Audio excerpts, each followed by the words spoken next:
ये बात तो आप और हम सभी जानते हैं कि भारत और ऑस्ट्रेलिया के बीच में 4 मैचों की बॉर्डर गावस्कर ट्रॉफी खेली जा रही है, जिसके पहले 2 मुकाबले भारतीय क्रिकेट टीम ने जीते, लेकिन उसके बाद तीसरा मुकाबला भारतीय टीम को एक बहुत बड़ी और शर्मनाक हार का सामना करना पड़ा। अब ऐसी हार के बाद भारत के लिए चौथा मुकाबला जीतना सबसे महत्वपूर्ण हो गया है। एक तो कि इस मुकाबले को जीतने से भारत बॉर्डर गावस्कर ट्रॉफी को अपने नाम कर पाएगा, उससे ये बॉर्डर गावस्कर ट्रॉफी भारत जीत जाएगा, और अगर ऑस्ट्रेलिया जीता तो 2-2 की बराबरी पर यह बॉर्डर गावस्कर ट्रॉफी हो जाएगी। मतलब साफ है कि हर हाल में ऑस्ट्रेलिया भी जीतना चाहेगा और इंडिया भी जीतना चाहेगा। इसके ऊपर तड़का तो तब लगता है जब WTC का फाइनल इसी मुकाबले से तय होगा। भारत अगर जीतती है तो भारत फाइनल में जाएगी, और अगर भारत हार जाएगी तो फिर भारत फाइनल की रेस की उम्मीदों से बाहर भी हो जाएगी। इन सब के बीच में चौथे मुकाबले के लिए चूंकि भारत को एक हार मिली है, तो ऐसे में बहुत बड़े बदलाव कप्तान रोहित शर्मा ने करने तय कर दिए हैं। कुछ ऐसे खिलाड़ी जो खराब खेल दिखा रहे थे, अब लगातार खराब खेल दिखाने की वजह से उन्हें बाहर का रास्ता दिखा दिया गया है, तो कुछ खिलाड़ी ऐसे जो कहीं न कहीं बाहर बैठे थे उन्हें अंदर किया जाएगा। चलिए एक करके जानते हैं पूरी प्लेइंग 11 के बारे में, लेकिन आगे बढ़ने से पहले अगर आप भी है टीम इंडिया के फैन तो वीडियो को लाइक करके अपना सपोर्ट जरूर दिखाएं और चैनल को सब्सक्राइब करके बेल आइकॉन को दबाएं ताकि क्रिकेट जगत की तमाम बड़ी अपडेट आप तक पहुंचती रहे। तो जी हां, भारत और ऑस्ट्रेलिया के बीच 4 मैचों की बॉर्डर गावस्कर ट्रॉफी का चौथा मुकाबला, अहम और निर्णायक मुकाबला गुजरात के अहमदाबाद स्टेडियम में खेला जाएगा, जो कि नरेंद्र मोदी स्टेडियम है। इस मुकाबले में टीम इंडिया को जीत के लिए प्लेइंग 11 में बड़े बदलाव किए हैं। चलिए एक करके जानते हैं भारत की क्या रहेगी पूरी प्लेइंग 11। सबसे पहले बात करते हैं कप्तान रोहित शर्मा की। रोहित शर्मा एक ऐसे खिलाड़ी है जो टीम इंडिया के लिए अच्छी शुरुआत करते हैं। बतौर कप्तान ओपनिंग करना इन्हें बहुत बखूबी आता है। रोहित शर्मा जब अपनी फॉर्म और लाइन में होते हैं तो बड़ी पारी खेलने की काबिलियत रखते हैं। वनडे में कई ज्यादा दोहरे शतक लगा चुके हैं, तो मान के चलिए टेस्ट में जब अपनी फॉर्म और लाइन में होंगे तो क्या करेंगे। अब ऐसे में अंतिम और निर्णायक मुकाबले के लिए रोहित शर्मा की पहले टेस्ट मुकाबले की पारी को याद कीजिए और उम्मीद कीजिए कि यही पारी एक बार फिर इस मुकाबले में अभी देखने को मिले। चौथा टेस्ट मुकाबला बहुत बड़ा मुकाबला, जहां रोहित का बल्ला चलना उतना ही जरूरी है जितना कि भारत को यह सीरीज जीतना। इसके साथ में शुभमन गिल का खेलना तय माना जा रहा है। हालांकि शुभमन गिल को तीसरे टेस्ट मुकाबले में भी मौका मिला था, लेकिन खराब खेल दिखाने की वजह से वो चर्चा का विषय बन गए। उन्होंने KL राहुल को रिप्लेस तो किया, लेकिन बल्लेबाजी के तौर पर भी, क्योंकि जैसी राहुल बैटिंग कर रहे थे वैसी ही शुभमन गिल ने करी है। उम्मीद करते हैं शुभमन गिल जो अपनी फॉर्म में है, अपनी लय में है, अच्छी बल्लेबाजी कर रहे हैं, अच्छी टच में नजर आ रहे हैं, वो अब आपको टेस्ट के चौथे मुकाबले में भी देखने को मिले। शुभमन गिल आक्रामक रवैये के साथ में बल्लेबाजी कर सकते हैं, इसमें भी कोई दोहराए नहीं है, क्योंकि इन्हें बड़े बखूबी से आता है बैटिंग फ्लो को चलाना। तो भारत की ओपनिंग पेयर में कोई बदलाव नहीं देखने को मिलेगा। बात करते हैं तीसरे पोजीशन की, तो नाम चेतेश्वर पुजारा का आता है।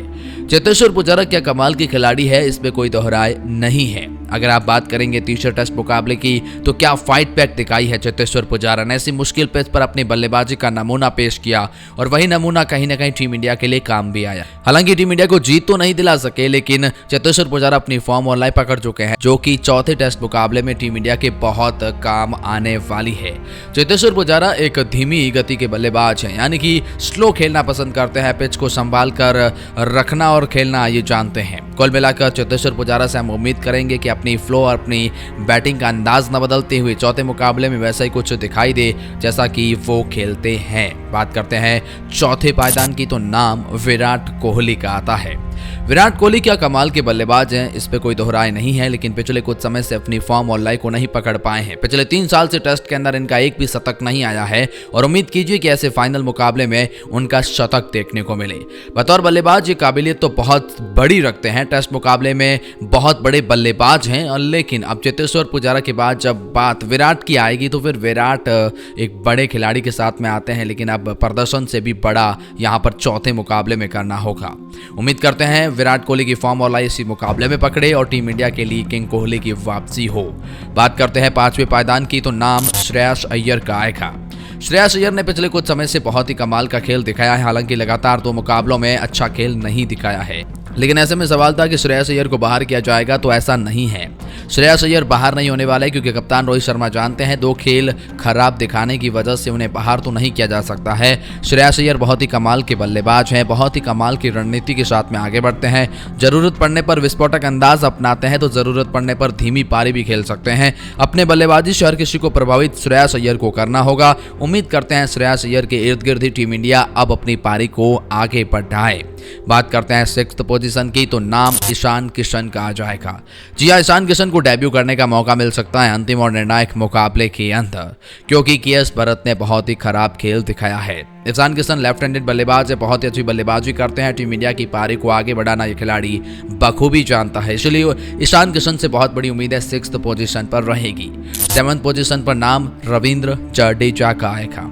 रविंद्र जडेजा टीम इंडिया के 3D प्लेयर के रूप में जाने जाते हैं। अपनी बल्लेबाजी जो लेफ्ट हैंडेड से करते हैं वो बहुत ही कमाल की है। अपनी बैटिंग लाइनअप में 7वें पायदान पर तो योगदान देते ही हैं, लेकिन जो गेंदबाजी इन्होंने इन टेस्ट मुकाबलों में करी है वो टीम इंडिया के लिए तुरुप कायका बने हुए हैं। रविंद्र जडेजा जहां विकेट टेकिंग गेंदबाजी कर रहे हैं, पहले 2 मुकाबलों में मैन ऑफ द मैच का अवार्ड लेकर वहां पर खड़े रहे।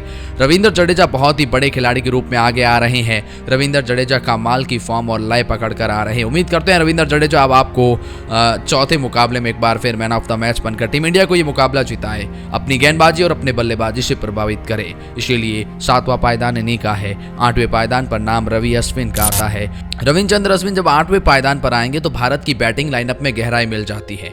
ये गहराई इसीलिए भी है क्योंकि रवि अश्विन ने टेस्ट क्रिकेट के अंदर 3 से 4 शतक लगाए हैं, 5 भी हो सकते हैं, लेकिन कहीं ना कहीं रवि अश्विन बल्लेबाजी से बाकी खिलाड़ियों को सपोर्ट कर सकते हैं। अपनी बैटिंग के काबिलियत के दम पर ये टीम इंडिया के लिए कुछ महत्वपूर्ण योगदान दे सकते हैं।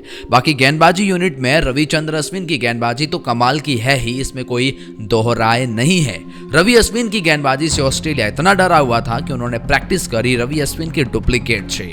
रविचंद्र अश्विन कमाल के खिलाड़ी है, अपनी गेंदों से बल्लेबाजों को फंसाना जानते हैं और बल्लेबाजी भी करना जानते हैं, इसलिए टीम इंडिया के लिए बेस्ट ऑलराउंड पैकेज है। बात करते हैं 9th पोजीशन की, तो नाम अक्षर पटेल का आता है।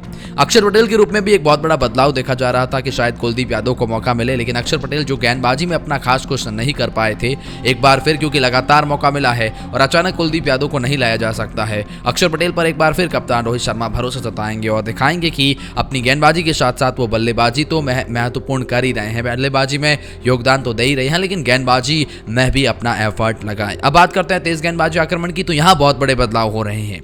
पहला बड़ा बदलाव यह है कि मोहम्मद शमी की वापसी हो जाएगी। मोहम्मद शमी ने कमाल का खेल इन सीरीज में दिखाया है। तीसरे टेस्ट मुकाबले में मोहम्मद शमी को आराम दिया गया था और आराम इसलिए भी जरूरी था क्योंकि वो लगातार खेल रहे थे और अब ऐसे में मोहम्मद शमी की वापसी होगी। शमी की काबिलियत है किसी भी पिच पर विकेट चटकाने की, फ्लैट पिच हो या फिर कैसा भी पिच, मोहम्मद शमी उस पिच को अपने नाम करना जानते हैं। मोहम्मद शमी बहुत ही कमाल के खिलाड़ी, एक्सपीरियंस के साथ में आते हैं और काफी हद तक बल्लेबाजी भी कर सकते हैं। मोहम्मद शमी ने एक इंग्लैंड के खिलाफ एक अर्धशतक भी लगाया था बुमराह के साथ मिलकर, तो ये काबिलियत रखते हैं मोहम्मद शमी और ऐसा कुछ कर सकते हैं। इनके साथ में अगर आप आगे बात करते हैं तो फिर नाम उमेश यादव का आएगा। उमेश यादव बहुत ही कमाल के खिलाड़ी और 11वें पायदान पर यही दिखाई देंगे। उमेश यादव ने तीसरे टेस्ट मुकाबले में जो गेंदबाजी करी उनसे हर किसी को प्रभावित किया है। अब आप कहेंगे मोहम्मद सिराज का क्या हुआ, तो मोहम्मद सिराज को आराम दिया जाएगा क्योंकि लगातार 3 टेस्ट मुकाबले खेले हैं और फिर अब वनडे सीरीज भी शुरू होने जा रही है, तो उस लिहाज से भी सिराज को आराम देना जरूरी है। और उनके हाथ से भी कि उमेश यादव फॉर्म में है, अच्छी गेंदबाजी कर रहे हैं, तो आप उमेश यादव को अंदर रखिए और सिराज को बाहर करके शमी को शामिल कीजिए। हमारी नजर में ये बड़े बदलाव हो सकते हैं और कुछ इस तरह से रह सकती है टीम इंडिया की प्लेइंग 11, लेकिन आपकी क्या राय है कमेंट में बताएं।